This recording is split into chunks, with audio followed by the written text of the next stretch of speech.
fait, en effet, il y a deux sujets. C'est que d'abord, tous les enfants en France ont un droit à l'éducation.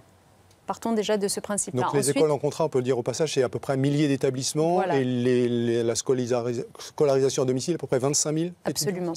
C'est cela. Dans les écoles hors contrat, on a à peu près 56 000 élèves et dans l'instruction à domicile, on a à peu près 25 000 élèves.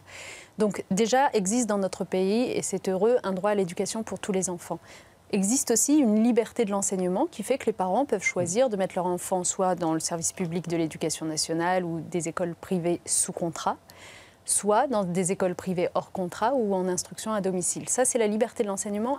On n'y change rien. La liberté de l'enseignement demeurera. La seule chose qui change et qui a quand même son importance, c'est que jusqu'à présent, les écoles privées hors contrat pouvaient s'ouvrir très facilement. Il suffisait finalement d'avoir plus de 18 ans, d'être titulaire du baccalauréat et de nationalité française et de ne pas avoir été condamné par la justice pour pouvoir ouvrir une école avec une simple déclaration. Et là, il y aura donc une procédure d'ouverture qui sera plus rigoureuse. Nous aurons une procédure d'autorisation, non pas pour refuser par principe que des écoles s'ouvrent, non, pour pouvoir vérifier en temps utile que dans ces écoles, on ne portera pas atteinte aux valeurs de la République dans les enseignements qu'on dispensera et que surtout ces enseignements sont bien de nature à faire progresser les élèves pour acquérir les fondamentaux dont ils ont besoin pour tout simplement s'en sortir dans la vie.